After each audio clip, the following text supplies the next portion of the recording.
Good evening, good afternoon, good morning, good whatever time it is, wherever you are, whoever you might happen to be, and welcome once again to Full Fat Spoiler Chat, the show in which we, the folks at Nerd Caliber, take a look at a recent piece of nerd entertainment and dig deep into it, take a look at the good, the bad, the ugly. There's some ugly in this one, mostly character designs, and intentionally so, but and that means, of course, that we have to spoil it. Hence the name of the show, Full Fat Spoiler Chat. What we're spoiling this evening is the recent Netflix animated series, first core of the recent Netflix animated series, technically, written by and executive produced by Kevin Smith, Masters of the Universe Revelation. So, if you have not seen it and you hate spoilers, you should probably be looking at some other YouTube channel or something else. Like, I assume, most of you are probably already on HBO Max watching The Suicide Squad, so, yeah, that's fine. We get it. We get it. Or if you actually have seen it or you don't mind spoilers, then please feel free to hang out in the chat. Let us know. I'll show what that chat is because I have no idea what it says. Let us know what you think about this show, what you think about our opinions about this show, and anything else you might want to throw into the chats. And we'll get to the chat in just a second. I'm Rodney Brown. I'm the editor-in-chief of Nerd Caliber, first-person shooter as a cosplay photographer someday when we get back to cons and I can photograph cosplay on Facebook, and Burley_Adopter on Twitter. Joining me tonight, let's see, we're going to start in the screen, in my screen right below me, the denizen of Castle Greyskull. Introduce yourself, sir. Greetings from Eternia. It is I, Byron McNeil, aka Byron D0, on multiple avenues of the internet. I'm a contributing writer for Nerd Caliber. I do social media for them on occasion. Cover stuff at cons. I do a lot of stuff for you guys at this point. And True. yes, and if you like fan art, especially digital fan art, you should check out either my YouTube channel or my Instagram. My Instagram is BD0Art. That's BDZEROART. Or just go to my Instagram. I'm at my YouTube channel where I do artist commentary, which is Byron D0. BYRONDZERO. Awesome. And also joining us tonight after a long break, and we're glad to have you back, Chocobobot, introduce yourself if you would. Hi, I'm Christina. I'm Chocobo, but I am the video game writer and one of the interviewers for when cons do happen for Nerd Caliber. I go by Chocobo Butt Cosplay. You could find me anywhere at Chocobo Butt Cosplay. I'm everywhere, and even in places you don't even know. The secret hidden parts of the universe. That's my secret.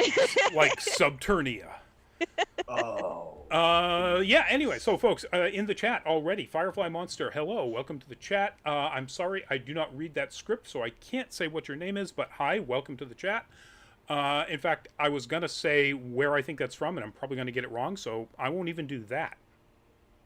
Southeast Asia somewhere, I get that. Kayla May, again, I don't read that either, but welcome to the show. And again, spoiling Masters of the Universe Revelation. If you're cool with that, give us your opinions as we go along. So as we always do with these shows, the first thing we do is we talk about where this came from. So, Masters of the Universe, and I just realized this as I was doing some research on it, is in fact the actual original title of the toy line. He-Man is just one of the characters. So He-Man in the Masters of the Universe is the title of the cartoon. The Masters of the Universe was created in 1981 by Mattel, and it started a cartoon, the cartoon He-Man and the Masters of the Universe, in 1983. So two things very interesting. One, the toy line predates the Transformers by 3 years. And, really? Yeah, and the cartoon predates it by 1 year, which makes it the first, as far as I know at this point, cartoon to slide in under the Reagan change of allowing TV shows to be advertisements for toys. So I made a big kerfuffle about how Transformers, was that at some show a couple of weeks ago about something, and I wasn't. Monday? Hmm? You mean Monday? Might have been Monday. I think it was even before that, but it might have been Monday. Um, and I was not wrong, but I had the wrong show as the thing that kicked that all off. It was, in fact, He-Man and the Masters of the Universe. So ran from 1981. So the cartoon ran from 1981 to 1988 in its original form. It's been rebooted a couple of times. There's been a a live action movie, sort of. Oh, Really? boy. I've never heard of that. Never heard of it. And there's been, although I didn't know about this, apparently there's also been another animated movie. Really? Yeah. That- Films. The Secret of the Sword during the run Oh, of the yes. cartoon. That was the lead in to She-Ra. Ah, there we go. So that's where this all came from. And now we have, and this was announced a while back, that there was going to be a sequel. Well, there was going to be a new Masters of the Universe cartoon, and they wouldn't say initially what it was going to be. We eventually found out that it was, in fact, a direct sequel to the series. Some people, thought it was going to be a reboot and so on. I even mistakenly called it that the other day.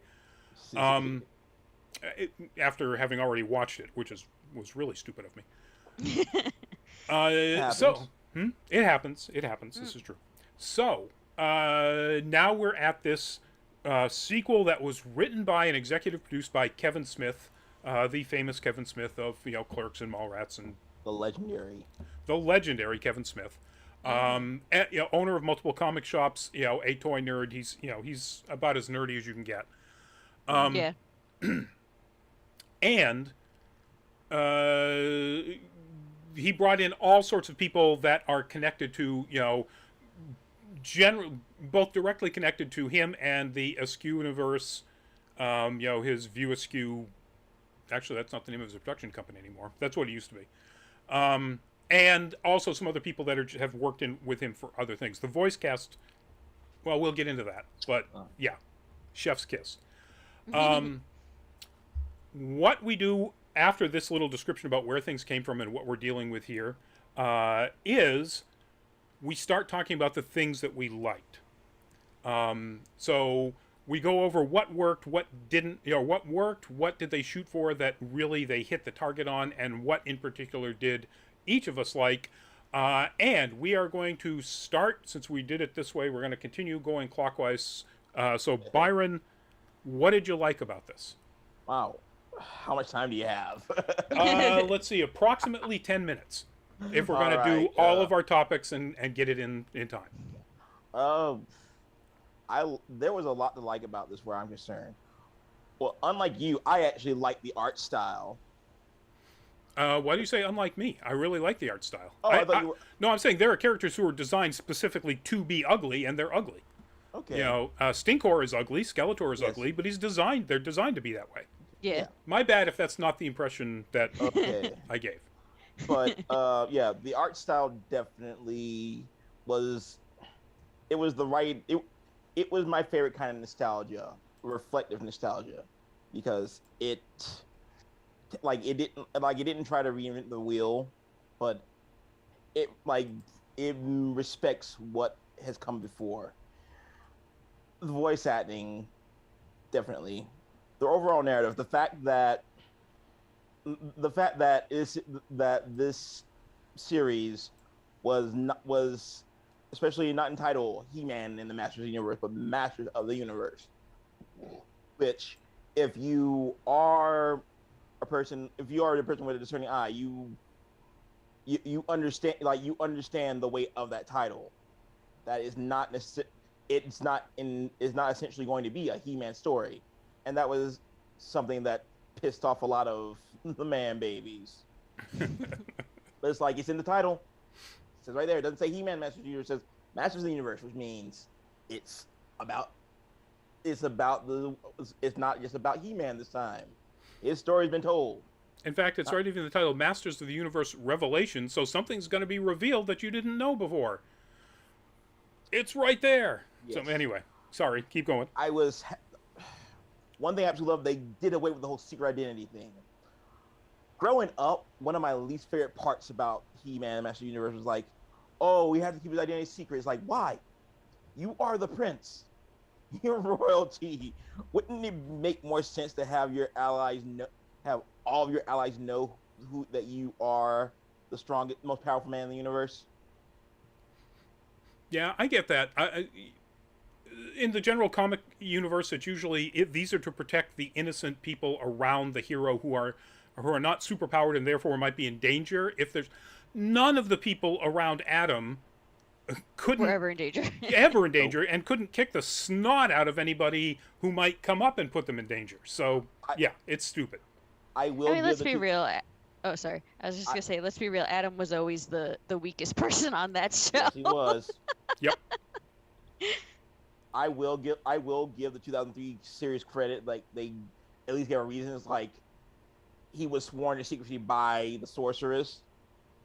So Which just moves the why does this make sense up one level.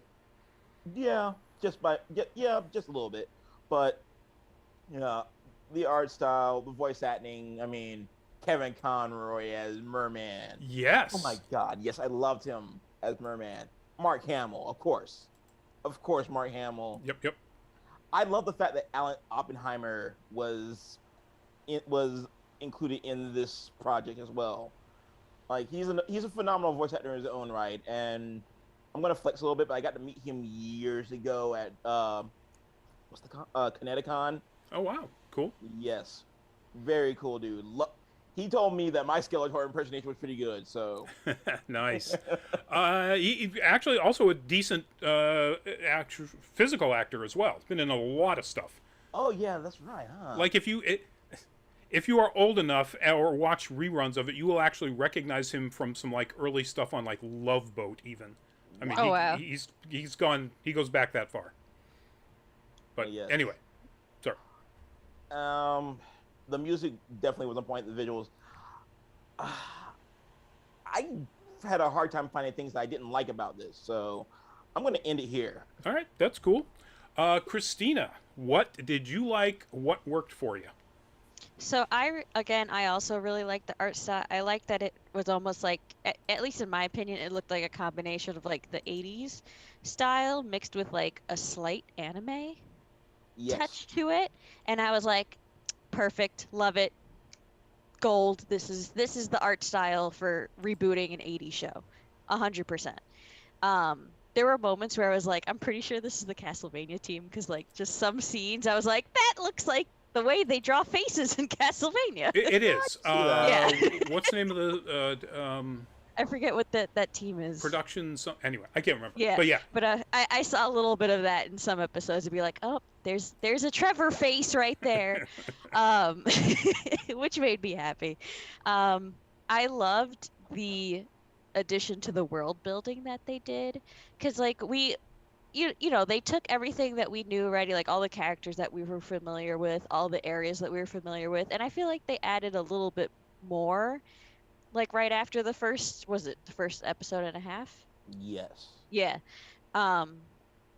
Right after Adam poofs, well, He-Man poofs, and Skeletor poof, they're like, oh, time skip, and you get to see like a little bit more of the world, and I thought that was really good. I love a good world building and good like just expanding on lore and making characters that make sense to add on. Like the new character that was what was her name? Andra. Andra. Yes, thank you. I Yes. loved her. She was a one-off in the comics, actually. Oh, she was. Oh, Okay. See, I've done the 80s show. I've never done the comic, so. All right, so I guess she's not a new character then, but still, I liked how she fit. I thought she fit very well. I liked that they did a time skip too. Like I knew it was going to be a continuation of the show, but I honestly just thought it was going to be like the trailer for it looked good, but prior to it, I really thought it was going to be like, oh, we're going to have the whole season lead up to like just another fight of He-Man versus Skeletor, and like nothing's really going to change. I thought. So the fact that we had that time skip and it went in a completely different direction than I thought really made me happy personally. I thought it was very clever. I like that we got to see all the past forget what Heroes. the past heroes. I was gonna say guardians. I Well, forget they call them champions. champions. Ah, Thank you. yes, champions. That was cool. I really enjoyed that. I want to chime in with that. How cool is it that King Greyskull was a black dude? Yes. I think that honestly, like, I thought it was like so perfect, and I can't picture him looking any other way. Also voiced by Dennis Hayward. Yeah, no, again, the voice acting cast was like superb. Haysbert. Oh, Yes. Yeah. I missed his name. I'm sorry. Um, trying to oh, I also loved that we got more of Man at Arms because personally, like, I loved He-Man. He-Man to me was always like kind of like that funny, like almost like a himbo kind of character. And Yeah. I loved him for that, but my personal favorite in the series was always Man at Arms. I don't know why, but I just loved him. So I really appreciated getting to see more Man at Arms, and done so well. Oh, Like, I absolutely. loved how Man at Arms was in this. I was like, every time he was on screen, I was like, yay. And But poor you know, Orko. the Onion Oh my Knight, god. Yeah. Sir Davos as the voice, Yes. Liam Oh my Cunningham. god. Because we were watching it, and then my boyfriend goes and looks up the voice cast because, like, we were like, oh, who's playing who, like, mid episode, and he told me who was voicing Man at Arms, and I lost it. I was like, oh my god, he was my favorite character. I love him even more. He did so well. Like, I can't picture another voice for Man at Arms now after this, personally. Agreed. And then Orko, like, I kind of had a feel like right before it happened, like, I kind of predicted they were gonna kill him off, and I was like, no, they're not though. Like, they're not. And then they did. And I was like, what? Very, yeah, it wasn't shocking, except that it was kind of surprising that they actually did what they were teasing. Yeah, like, it was one of those, like, they're not gonna actually do that, and then they did, and you're just like, what? Because, like, he's such a beloved / also annoying character. Yes.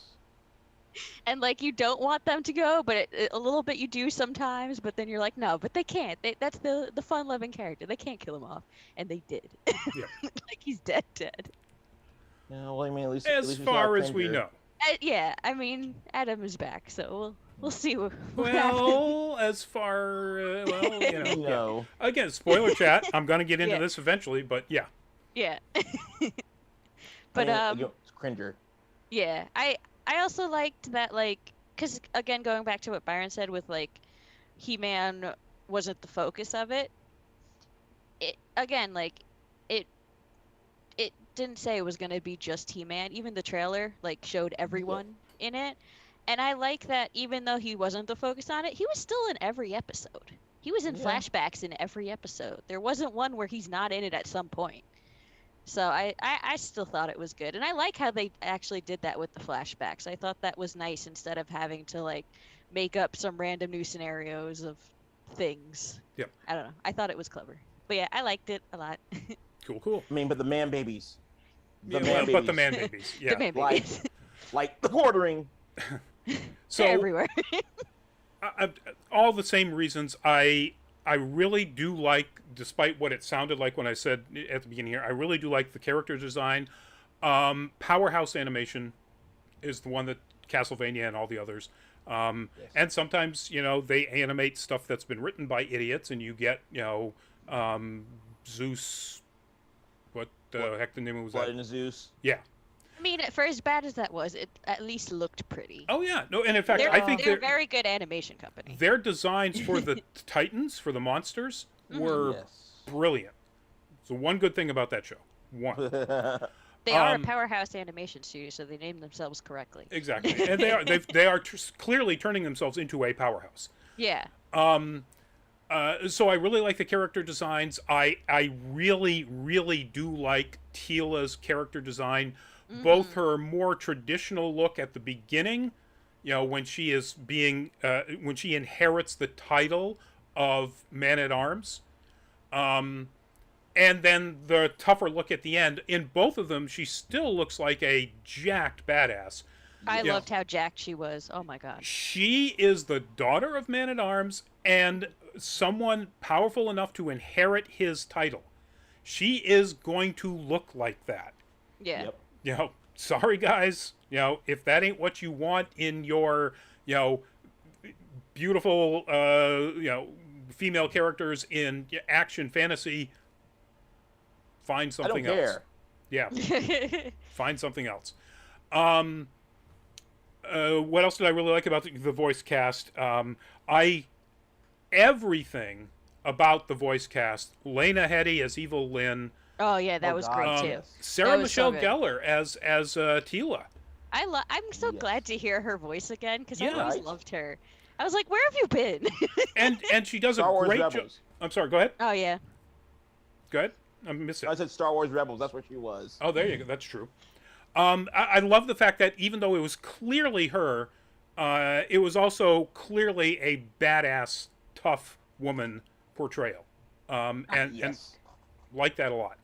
Honestly, it made me want to watch Scooby Doo again, like the Scooby Doo Yeah. live actions. Like I'm not gonna lie. Right. The one where she actually knows martial arts and kicks the Yeah, snot I out was- of people. yeah, I 'cause will the whole say, time. it was nice hearing her quote lines from someone who isn't a complete scumbag too. Well, yeah, that's true. That's true. As far as we know, Kevin Smith certainly doesn't seem to be that kind of person. And he wrote almost every single episode in here. I think the writing credits has 2 other people writing for each one episode. But all of them are good. Justin Long as Roboto, Stephen Root as Cringer, Oh just yes. so good. Stephen Root, Such a spot-on impersonation too. oh yeah, and but even then, bringing a little bit more Stephen Root to it. His sense of comic timing and so on. Oh yes. But hands down for me, Henry Rollins as Oh, yes. Triclops. Yeah, that was good. Just now, I'm going to get into one of the very few things I don't like about this, and it's also related to Triclops later on. But I just popped up on the screen. That's their new take on Triclops. It's just perfect. And Henry Rollins, Triclops as a techno priest cult leader. But that was so great. Oh, I was love like, it. what the hell? I love this. just He was channeling his performance from Legend of Korra in that role. I feel.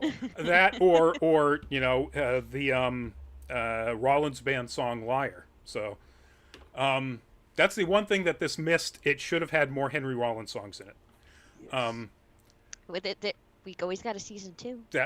Or Could- second core of the first season. Yeah, they yeah, are they are calling season 1 a 10-episode season. I So- figured they were doing that kind of like Castlevania season 1 thing, where it was like 4 episodes, and then you'll get like the second half of it. Right, but except in Later. Castlevania, Yeah. they call that season 2. Oh, okay. So, and here they're calling all of this as season 1. We're just getting 2 cores like in an anime, where you got 12 and then 13, or 12 and 12. Yeah. So the voice cast, yes, fantastic. I thought I wasn't going to like this if they popped up, and yet I just couldn't help myself. All of the in-jokes, both the He-Man in-jokes and the Kevin Smith in-jokes, in the very first episode where they're, before Skeletor and He-Man go poof, and the sword gets split in half, and all the magic drains out of Eternia. Yeah. Tila drops down into this thing underneath Castle Greyskull, which spoiler alert, it's not really a castle, or it's not Castle Greyskull. It's a Temple of Wisdom, or whatever they call it. Yeah, it was the Temple of Wisdom. It was pretty. Yeah, beautiful. But it's hiding, basically the source of all the magic in Eternia down in this room All the below it. secrets. This chamber below it, and Tila jumps down and goes to fight Skeletor, and he says, "You're not He-Man, you're just a cheerleader." Mm-hmm. Voiced by Sarah Michelle Gellar, the voice of Buffy from Buffy the Vampire Slayer. I laughed at that. I loved I it. enjoyed that That joke. went over my head, honestly. I thought I knew they were coming. I knew they had to be in there. It's Kevin Smith. You can't not. And I thought I was going to, it's like, oh no, please don't. And then they'd throw them out there, and I thought they were all funny. One little nod that didn't go over my head though was in the beginning when Cringer was trapped in the bubble and Adam comes out of nowhere with the pin. He's like, "I have the power." Yeah. Just pops it. Yep. Nice little dig there. It's like, as long as he's not holding the sword, I guess he can say that. Yep. So all of the, so I guess that gets to the Kevin Smith writing. I think the Kevin Smith writing was really good, both from a standpoint of pacing, of action, of dialogue. Of course, both the serious dialogue and the humor dialogue. And it's not over reliant on humor. When it does, it's somewhat more updated and intelligent humor than the original series, which went for kids. I mean, that's what they were going for. Yep. This is going more for people who were kids when they watched it, and now they're adults, and it's not adult humor in that sense, but it's smarter humor. There was a lot of puns. Yes. Evelyn in particular had so many puns, and every time I was like, yes, give me another. Yes. Give me another pun. I loved her characterization. I thought it's not exactly a redemption arc, which makes her character really complex. She's not just evil.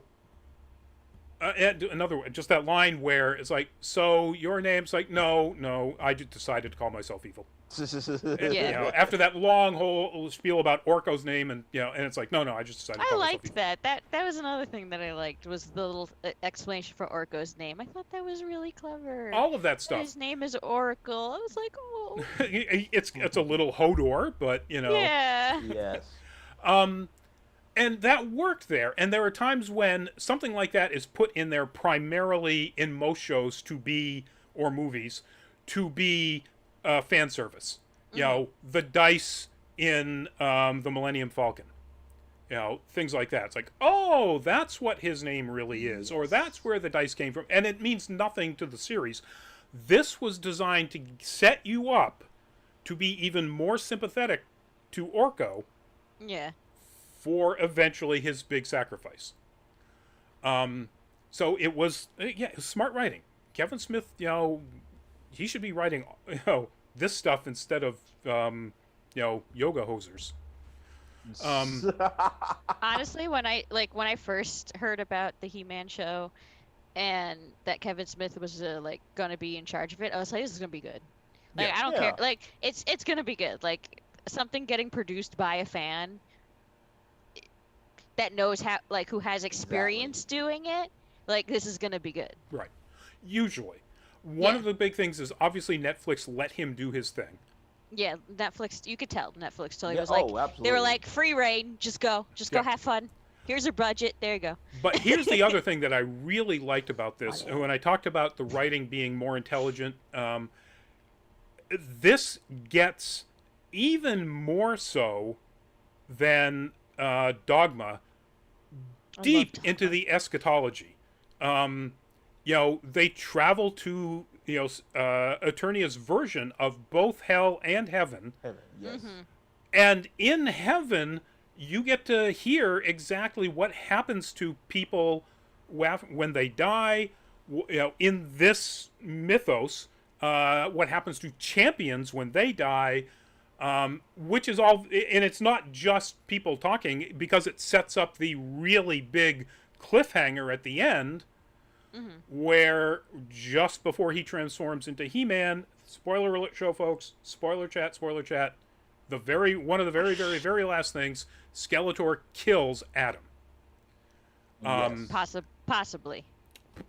Yes, it certainly looks like he does, and without question, takes the Sword of Power and takes power. Absolutely. Sure. The stake. That was one thing I loved about this series, was that the stakes were real, more so than ever in the original series, where you knew everything was going to wrap up into a nice, neat little package. This was Kevin Smith knows how to write a good story. Yep. Yeah, I was really impressed with that story, with the pacing of the story, with the way the action, built, the stakes built higher and higher and higher. with the characters and how complexity was added to them that they didn't have in the original series. Some cases just a little bit, some cases a lot, like Man at Arms, and some cases, huge amounts, like Evil Lynn. Mm-hmm. I'll probably save this for the end, but I'll forget it, so I'm going to put it in here right now. My prediction is you're going to see some sort of, not redemption, but you're going to see some sort of complexity for Skeletor too. So remember, that. he wrote. Yeah. What was the Batman storyline he wrote where basically the Joker almost admits his love for Batman? Kevin Smith wrote it. Oh, I don't know. I can't remember the name of that arc. It's not Hush, I don't think. It might be. No. Is it? No, it's a musical term or an audio term about. It's like cacophony, but that's not the word. Anyway, I'm drawing a blank. and in that he brought an amazing amount of complexity to the Joker. Still a villain, still an evil character, but a really complex evil character. Mm-hmm. I bet in the next 5 episodes, whenever those drop, you're going to see him do that to some extent, with Skeletor. Because you got Mark Hamill doing the voice. Well, Yeah, you got to show that off. Right. God, what else? I guess that's it. That's really, all of the elements of this whole thing anyway. It was beautifully drawn, incredibly well animated. The fight scenes look. They're pretty good. So pretty Castlevania had pretty low quality and then insanely high quality and almost nothing in between. This almost is consistently good quality fight animation. Mm-hmm. Never rises to absolutely. the level of the best of Castlevania, but also never drops to the worst. I also think though, like from the battles we did have, I don't think any of them were like, because none of the only one we see that was like of major consequence would have been at Skeletor in the beginning.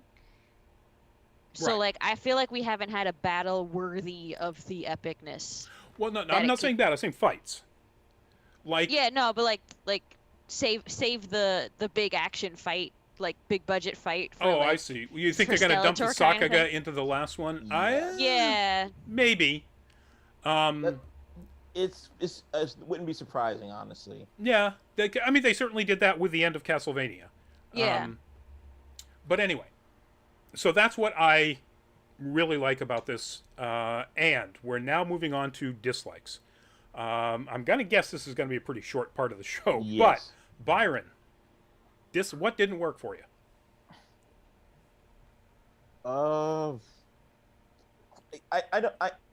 I get pretty pissy about cliffhangers in general, Yes. and I do remember that. Yep. I mean, it. This almost felt justified considering how well paced and how well written it was. But I'm a brat. I want a complete story, and I want it now. Understandable. Yes, and especially since we don't know when the second half is coming out as of yet. I'm just like, God damn you, Kevin Smith.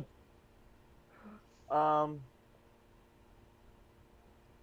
would have liked to have seen more of like the royal family's reaction, like in this new world as well. Yep.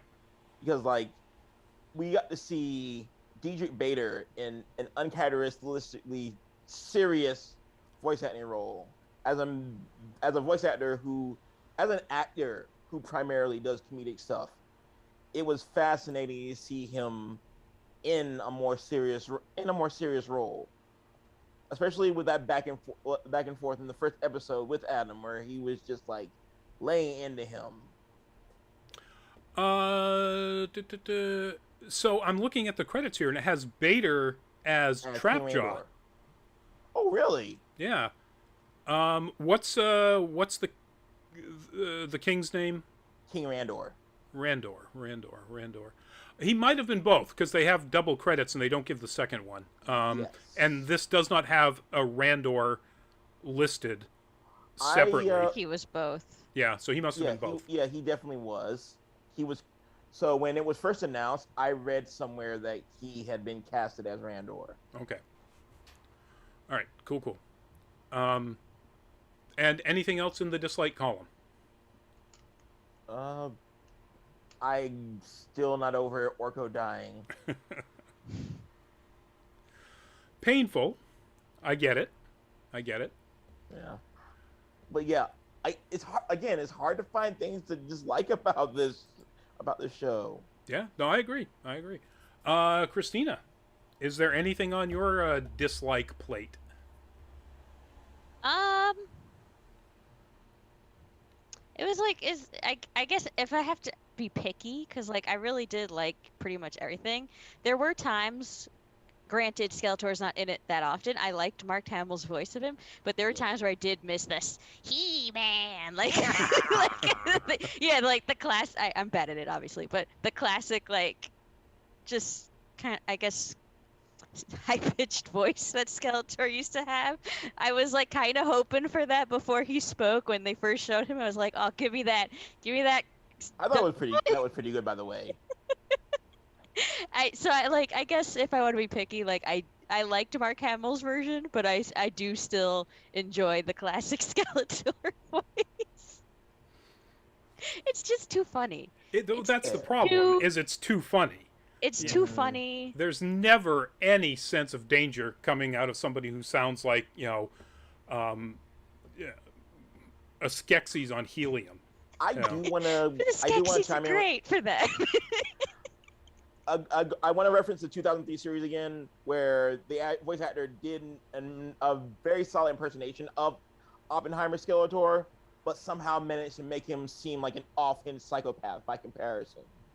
So I remember that. It was good. So yeah, actually, I guess, and Hamill could do it.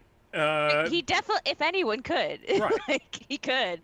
So the problem is, it might just sound too much like the Joker. On I can see that.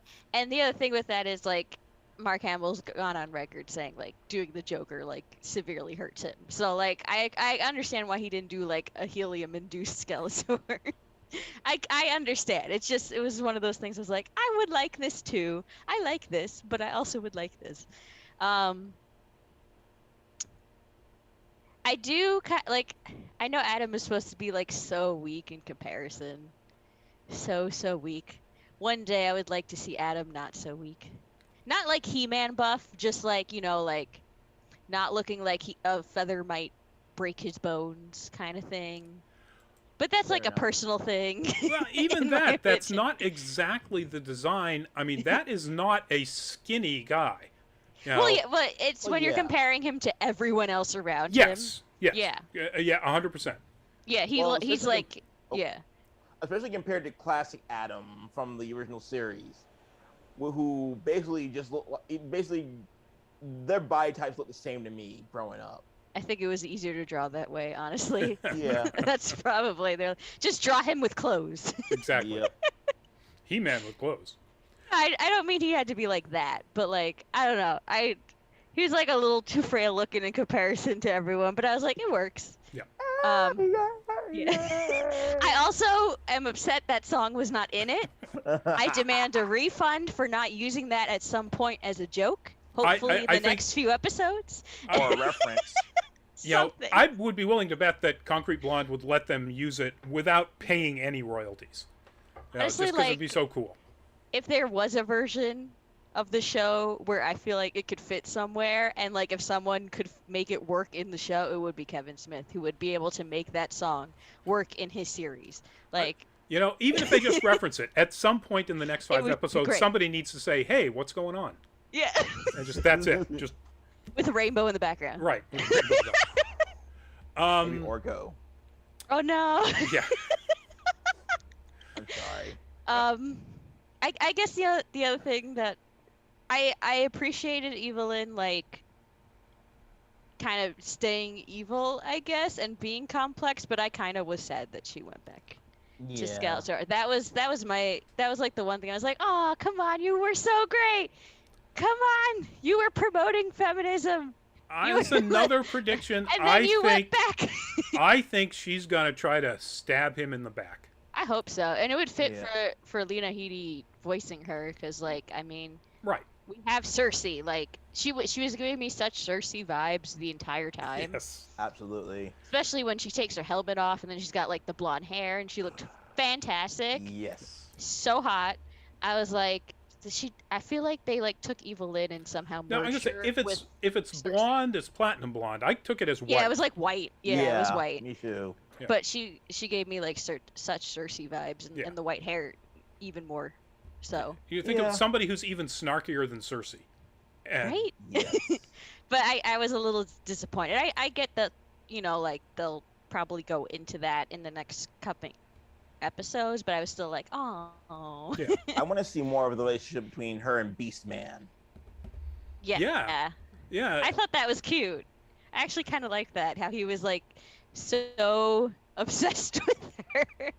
You got a little bit of a Beauty and the Beast thing going on there. That's Mhm. fine. Yeah, Yeah. she was just like, I don't care, whatever. You saved me, fine. Go Was a good go live your dog. best life, I guess. She was great. And Kevin Michael Richardson as the voice of Beastman. Mhm. So Of course, sexual chocolate. yeah, exactly. All right, so my dislikes again. There's not a lot here, folks. There is one technical thing that kind of bothered me. One story element thing that kind of bothered me, and one voice acting thing that bothered me just a little. So the voice acting thing, I love Mark Hamill. I think Mark Hamill is amazing in this. Mark Hamill is amazing in pretty much anything he does live or voice acting. But there's a couple of points, particularly near or at the end, where he drops into the Joker, I noticed that. and Yeah. it's kind of good that he mixes it up a little bit. That Skeletor isn't just a one note voice kind of sound, Hmm. but particularly when he refers to Evil Lyn as kid, Mm. it's like Oh yeah. get over here, kid, and like, okay, Harley? yeah, exactly. Where's Harley? Yep. Um, Or that line where he's like, "No one will have me as a man." exactly. There's Oh yeah, that was a weird line. There's just I got it. yeah, that was okay. That one was another one of the story elements that bothered me just a little bit. That was a little bit like the guy in Castlevania, who's basically Yeah. screwing around with multiple dimensions so he can finally have sex. Yeah, And like, Saint Germain. yeah, Saint yeah, Germain. it Thank you. was- It was one of those weird moments where it was like, I mean, I guess, because like his face is a skeleton, but I was like, I felt like that didn't really go there. Right. They could have went with something else for him to Exactly. say. All right, so that leads me into the one story thing, and this is not necessarily the case yet, but it could be. So, even though through most of these episodes, after the first episode where He-Man, poof, as far as they know, is blown up. Well, he is, actually. He's dead. Anytime they're going after the Sword of Power, there's no specific mention that they need to have He-Man to use it. They need the Sword of Power to bring magic back to Eternia, but nobody ever says that they need He-Man to use it, so that makes all of their conversations pass the Bechdel test. It's not about a guy. It's about a thing, it's about a weapon, but generally when Tila and Andra are talking about their mission, they're not talking about a guy. They're talking about getting the weapon. Yeah, I mean, he just wanted the- to come back. Right. The even when they're in the like heaven area, they even say like there's been other champions. Like it doesn't have to Exactly. be It doesn't him. have to be him. Yeah. But then at the end, it kind of is him. Now that's his choice, and they go along with it. So I don't know for sure that this series is going to ultimately shoot itself in the foot from the Bechdel test standpoint. Mhm. But if it does, that's going to be a problem for me. In something else, or in a show that's in every other way pretty much destroys every He-Man stereotype that comes along with this type of show. You know, the fact that he's not in it, except for the first episode and the last, aside from flashbacks. You know, the fact that he's not the topic of discussion. So mostly it passes the Bechdel test among female characters. To then have him be the only thing that can sort of save the universe after all of this setup might be a problem. I think the way I took the show as like watching it is that they're using him as a catalyst for Talia to like kind of, because like she's starting to kind of come back into her own, like when she, especially when they were in the hell area and she was fighting like literally her fears. Yeah. Like that was like the start of it, but I feel like Adam dying again, or they're having to like kind of get it back, is gonna be like her way of like realizing I should have the sword. I should be the new champion. I was thinking that too, actually. Because well, they set that up, I think. Yeah. When she does finally grab the one half of the sword. Yeah. Her appearance changes slightly, and she gets these 3 strokes of blue on her head for just a few seconds. Yes. And I'm not the only one who picked up what I consider the very knowing glances between Man-at-Arms and the Sorceress. Yes, exactly. Yeah, she's definitely their daughter. Yeah. Yes. And so she has... Oh, go ahead. I'm going to reference the 2003 series again, but it's like, in no uncertain terms, they say the same thing, that she is the love child of the Sorceress and Man-at-Arms. They like constantly were like, we have to tell you something. She was like, no. So like, I also think that's gonna be a part of like, realizing who she is, and then she'll like accept that she should be the next champion. Yeah. Because it is like, because like as the other champions have said, when you're chosen, it's not necessarily, it's kind of a burden. Right. Like it's a burden now that you're a champion. It's good for the rest of Eternia, but it's a burden to the champion, and that's why they're given paradise when they die. Right. So like, as opposed to turning into trees, which is what happens to normal people. Yeah. I mean, it's a weird paradise you've got there, Smith. I like how he does. I love how he does like heaven and hell things. I like, think it's Dog wonderful. Was one of my favorite movies. He's so good at that. Yeah. I need him to make more. Yes. I want a Dogma too. But I think like, cause like she has things that are keeping her grounded, I guess, to Eternia. Like she has her dad. Then she'll find out she'll have her mom, and then she has her friend / love interest maybe. I sort of got vibes of that. I'm still not sure yet, cause fair. Yeah. It was like you sort of got the vibes, and but then like later on in the end, like towards the end of the episodes, I was like, I don't know anymore, because they're not having as much interaction. Yeah. So I don't know. I was a little confused, but because she'll eventually have to like kind of like let them go if she becomes the champion in a way. So, I mean. Yeah. I think it's leading to that. I think so too. And if that's the case, again, all of my worries about the feminism and the Bechdel test aspects of the show will just disappear. The other thing is a technical thing, and this is a problem with Netflix in a lot of ways, is the sound mix. The voices were way low compared to specifically the sound effects. Yeah. I'd be listening, it's like, yeah, and then kaboom! And just like ear-hurting loudness. Yeah. Lower the volume, then raise the volume, then lower the I volume. had to lower the volume and raise the volume. Whether I was listening with my speakers here and I was worried about neighbors, because literally had to be that loud, or I put my earbuds in which case I'm worried about my eardrums. So Netflix, please fix that. That's a dumb audio mix problem. Every single show on Netflix is a different volume. Yep. Let alone how many volume changes are in the show itself. Yep.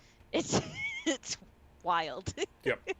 I don't think they have a sound guy. And I like the idea that the Netflix encourages the directors and the audio engineers and so on to make the voice actors sound as realistic in their delivery of dialogue as possible. There's not a lot of pomposity, but then you can go the other way, and Alucard just mumbles, in You have to Castlevania. raise. Yeah, I had to raise the volume every time he spoke. Yep. So balance this out better, please, Netflix, going forward. And you want to talk about nitpicky, it has absolutely nothing to do with the actual show itself. It's technical stuff related to the final audio cut and Netflix. So those are the only things I can really criticize the show about. I have like another thing. It wasn't really like a criticism. It was like a worry because like I had watched She-Ra, Princess of Power, the new one. Mm-hmm. So I was like, I watched that and I enjoyed it. There was like some things I didn't like about it, but for the most part, I actually really enjoyed that series. I thought it was well done. So going into this one, I was like, it's either gonna be like, I felt like there was gonna be a lot of comparisons between the two because it's technically the same series because She-Ra is part of that universe. And with the direction they went, I was like, is it going to be copying? Is it going to be like too far away from that one? And then people are going to say, oh, it's not feminism enough. Is it going to be too feminism almost? Like it was a lot of like, I had like some worries going into it because of She-Ra, Princess of Power. Yeah. And how that one went. Yeah, but I don't know if anyone else felt that. The people who did actually wind up complaining about it being too feminism are the crying man babies who can't take a woman with a deep tan and big guns. Like, Jesus. I wanted her to break me with her arms. Yes. I loved it. Cradle and then snap. No, maybe. break me. No, Okay. just snap my back and maybe just fix my back because I Oh, feel there like you that go. would help. So Teela the chiropractor. All right, folks. Yes. Fairly quickly, let's go into messages, theme, tone, and so on. Byron, what do you think Kevin Smith was trying to say with this? Times change. It's in the title, Revelations. Yep. It's like where everything's coming to the forefront, and when everything comes to the forefront, nothing is the same. Yep. And I feel like that like everyone's basically said it, that like it wouldn't be surprising if Teela became the champion. Like there's going to be an upheaval by the end of this series. Yeah. Christina. He-Man is not just a toy line; it has an actual plot. Yes. And that is true. There's more than just toys, but I do want toys. So Yes. Like good quality toys. I would love to get some newer, better made toys. But yeah, that I think his point was just to be like, this show was made just for money reasons originally, and I'm going to show that it actually had a good subplot, and you can make a interesting story with it and continue on lore and the whole universe. Yep. I think that the message here, ultimately, I think he starts saying this, but ultimately I think the message is going to be masculinity does not have to be toxic masculinity. Right. That too. Mm-hmm. And I think that the way he's telling this first is to show what is traditionally considered masculine activity in the hands of clearly very feminine, although very strong, but very feminine women. Mm-hmm. They don't lose their femininity at all in their characters or their personality just because they are awesome badasses. Exactly. But when you get to the champions at the end, most of whom are men, they clearly are presenting a version, even the barbarian, Vicor, are presenting a version of masculinity that is absolutely non-toxic. And King Greyskull, top of the list. Mm-hmm. The only thing very masculine about them was the appearance. Yeah. To be honest. The fact that they are incredibly jacked dudes. Their biceps can break a watermelon. Right. yeah, is pretty much the only, and the fact that, traditionally we view fighting as a masculine thing, and they are obviously hunters and fighters. Okay, great. But that whatever early version of the sorceress who was speaking whatever the hell that language is, You're right. That was and I love the fact hysterical. that absolutely nobody still, after however many thousands of years, has no idea what she's saying. I like that they didn't subtitle it. They were Yeah. just like, we don't even know what she's saying. Yep. The fact that they have one of these sorceress types as one of the champions and is right in there with the hunt with all and the fighting and everything with all the rest of the guys. I like that they didn't pick on Adam being small. Like they call him tiny because, like, like he's tinier than them. Right. But like Yeah. it wasn't like a mean thing. Like they didn't make him feel like a wimp because he's smaller than them or Right. anything. They held him in just high regard as every other one of them, and I thought that was great. And I really hope that ultimately is where this goes. That this turns out to be one of the best examples of how to show masculinity that doesn't have to be toxic masculinity. Exactly. Mm-hmm. All right, going around Byron, recommendation or no, and scale up to 10. I'm going to recommend the hell out of it, and I will give it a 9.5 out of 10. Wow. All right, Christina. I would definitely recommend it. I'm gonna give it a 9 just because I want to wait for the last 4 episodes of the season or however many episodes. But for right now, a 9. Yep. I'm a harsh grader, so I would probably go 8, but I think it's going to bump itself up to a 9 by the end of episode 10. Whenever we get the Right. second core.